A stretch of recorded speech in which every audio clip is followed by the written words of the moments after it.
Merhaba arkadaşlar. Kali ini kita berjumpa lagi dengan pembahasan mengenai bahasa Turki. Bahasa Turki merupakan bahasa yang paling banyak penuturnya di antara bahasa Turki lainnya. Bahasa Turki juga sangat populer di Indonesia, dikarenakan banyaknya orang Indonesia yang suka menempuh pendidikan di Turki, dan juga jalan-jalan ataupun mencari jodoh. Baiklah, tanpa berlama-lama lagi, kita langsung saja masuk ke materinya. Catatan tertulis tertua dalam bahasa Turki ditemukan di monumen batu di Asia Tengah, yaitu di wilayah Orhon, Yenisei, dan Talas dalam perbatasan Mongolia saat ini. Monumen ini didirikan untuk Bilge Kaghan, Gultigin, dan Wazir Tonyukuk. Monumen-monumen ini juga mendokumentasikan kehidupan sosial dan politik dinasti Göktürk. Bahasa Turki yang berkembang di Anatolia dan Balkan pada zaman Seljuk dan Ottoman didokumentasikan dalam beberapa karya sastra sebelum abad ke-13.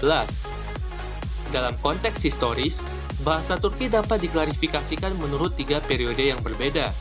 Yang pertama yaitu Turki Anatolia Tua, lalu Turki Ottoman, dan Turki abad ke-20. Dengan besarnya penyebaran agama Islam di antara bangsa Turki, sejak abad ke-10 hingga abad ke-16, bahasa Turki berada di bawah pengaruh besar bahasa Arab dan Persia. Divani Lugati Turk adalah sebuah kamus bahasa Turki pertama yang disusun oleh Kasgari Mahmud untuk membantu orang Arab belajar bahasa Turki. Kamus ini ditulis dalam bahasa Arab. Pada tahun 1530, Kadri Efendi dari Bergama menerbitkan studi pertama tata bahasa Turki, yaitu Müsiretul Ulum. Selain itu, selama abad ke-14 dan ke-15, terjemahan untuk bahasa Turki dibuat khususnya di bidang kedokteran, botani, astronomi, matematika, dan studi Islam, yang mempromosikan pengenalan sejumlah besar istilah ilmiah dari bahasa asing ke dalam bahasa Turki tertulis, baik dalam bentuk asli mereka ataupun dengan transkripsi Turki. Dari abad ke-16 hingga pertengahan abad ke-19, bahasa Turki yang digunakan dalam sains dan sastra mulai ditambah dan diperkaya dengan dimasukkannya berbagai kosakata bahasa asing. Pada pertengahan abad ke-19, reformasi Ottoman atau Tanzimat mendorong munculnya pemahaman dan pendekatan baru terhadap masalah-masalah linguistik. Pada tahun-tahun reformasi, jumlah surat kabar dan majalah meningkat. Oleh karena itu, kebutuhan untuk memurnikan bahasa menjadi sangat penting. Tulisan Namik Kemal, Ali Suafi, Zia Pasha, Ahmet Mithat Efendi, dan Semsettin Sami yang muncul di berbagai surat kabar membantu mengatasi masalah penyederhanaan bahasa. Upaya yang ditujukan untuk turkifikasi bahasa oleh para sarjana seperti Ziya Gulkap menjadi lebih intensif pada awal abad ke-20. Lalu muncullah gerakan bahasa baru yang dimulai oleh Kemal Atatürk. Pada tahun 1928, 5 tahun setelah proklamasi Republik, alfabet Arab digantikan oleh alfabet Latin. Sebelum masa reformasi yang memperkenalkan aksara Romawi, bahasa Turki ditulis dalam aksara Arab. Hingga abad ke-15, orang Turki Anatolia menggunakan aksara Uighur untuk menulis bahasa Turki. Institut Bahasa Turki didirikan pada tahun 1932 untuk melakukan penelitian linguistik dan berkontribusi pada pengembangan bahasa secara alami. Alhasil dari upaya ini, Turki modern adalah bahasa sastra dan budaya yang berkembang secara alami dan bebas dari pengaruh asing. Dan untuk dialeknya, berikut adalah dialek-dialek utama dalam bahasa Turki.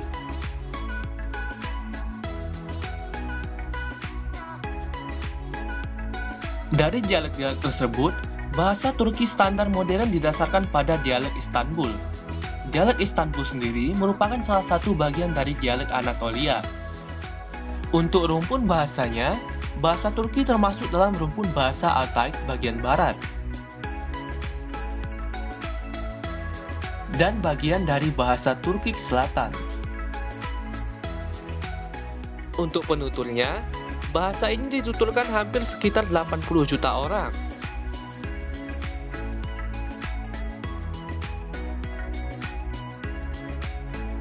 Dan untuk wilayah penuturnya, berikut adalah negara-negara yang menggunakan bahasa Turki sebagai bahasa nasionalnya. Dan bahasa Turki juga digunakan sebagai bahasa minoritas di negara-negara berikut.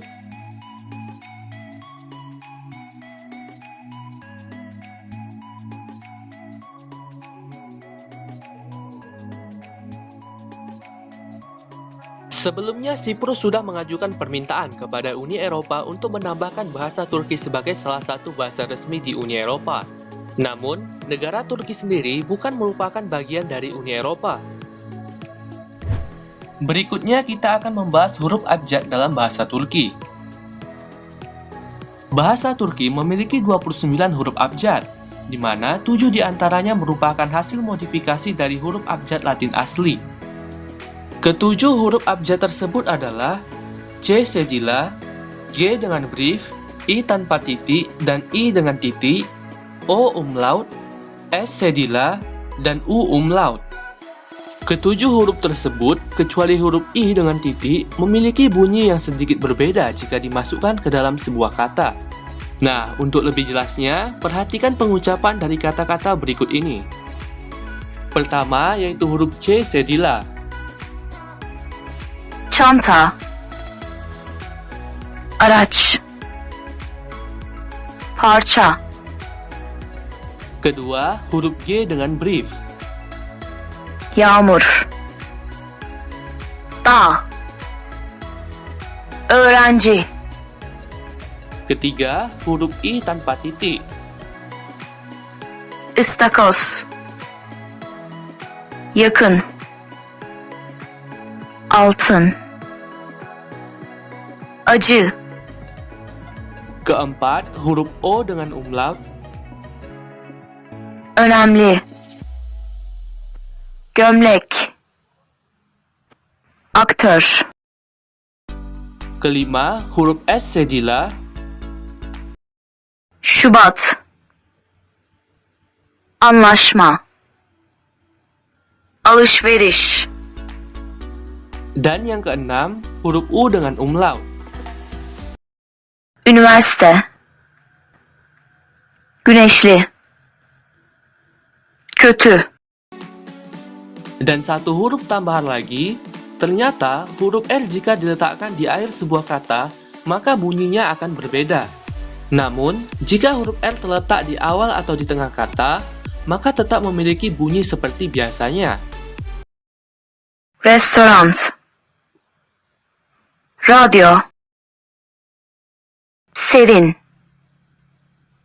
yumurta, Dan jika huruf R terletak di akhir kata, maka memiliki bunyi seperti huruf S.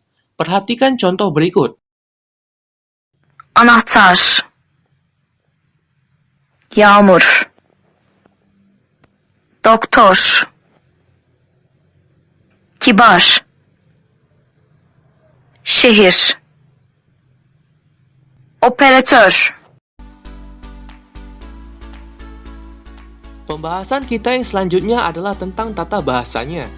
Yang pertama yang akan kita bahas adalah kata ganti orangnya, atau dalam bahasa Turki disebut kisi zamirleri. Kata ganti orang dalam bahasa Turki sama seperti bahasa Indonesia. Bahasa Turki memiliki 6 kata ganti orang. Untuk kata ganti singularnya yaitu ben, sen, o. Harap dicatat bahwa kata ganti dalam bahasa Inggris yaitu he, she, it semuanya sama dalam bahasa Turki, yaitu o. Untuk kata ganti pluralnya yaitu biz, siz, dan onlar. Dalam bahasa Turki, saat menggunakan kata ganti subjek, Anda juga harus menambahkan akhiran khusus untuk kata ganti. Contohnya seperti berikut ini. Seperti yang Anda lihat, ada yang melekat pada dokter. Ini adalah akhiran khusus. Setiap kata ganti memiliki akhiran khusus yang berbeda. Seperti berikut ini. Karena setiap akhiran khusus berbeda, jadi bisa saja Anda hanya menggunakan kata dengan akhiran khususnya tanpa mengikut sertakan subjeknya. Sekarang lihat contoh berikut ini. Seperti yang Anda lihat, meskipun kita menggunakan kata ganti subjek yang sama, yaitu aku, tetapi akhiran khususnya berbeda. Satu adalah dan yang satu lagi adalah im. Ini karena harmoni vokal. Harmoni vokal adalah sebuah proses di mana vokal akhiran cocok dengan kelas kata yang sama. Lihat kata ganti subjek dengan tabel akhiran khusus berikut ini. Seperti yang kamu lihat, beberapa kata ganti memiliki maksimal 4 akhiran khusus. Jadi, bagaimana kita menggunakannya? Baiklah, sebenarnya sangatlah mudah. Ini dia rumusnya. Nah, contohnya adalah seperti tadi.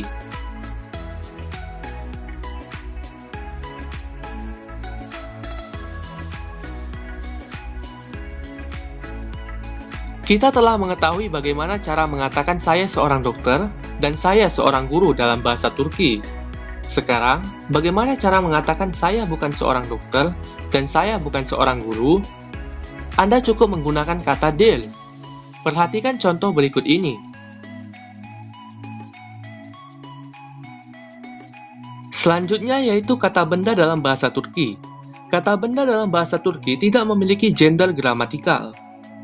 Ada 2 angka gramatikal, yaitu tunggal dan jamak. Untuk membuat kata benda jamak dalam bahasa Turki, Anda hanya menambahkan ler atau lar di sebuah kata, yang mana yang akan digunakan tergantung pada vokal terakhir kata tersebut. Contohnya adalah seperti ini. Selanjutnya kita akan membahas artikel de dan e, namun dalam bahasa Turki. Sebagai catatan, subjek definite article de tidak ada dalam bahasa Turki.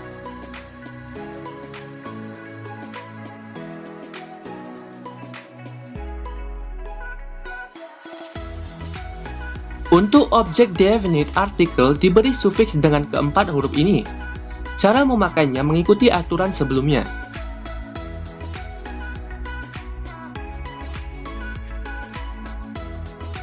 Selanjutnya, untuk artikel e atau en yang artinya satu, cukup menambahkan bir.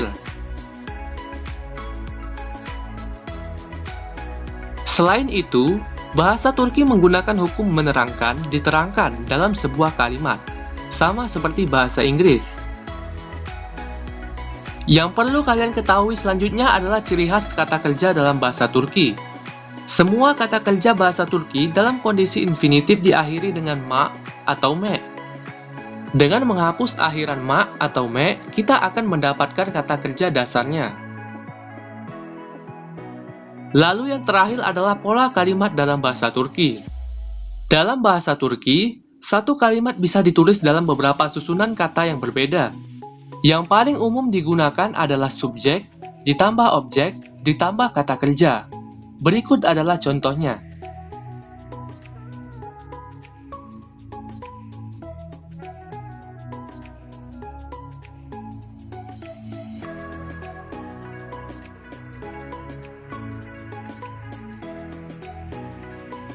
Baiklah, cukup sampai di sini dulu materi pembahasan kita mengenai bahasa Turki.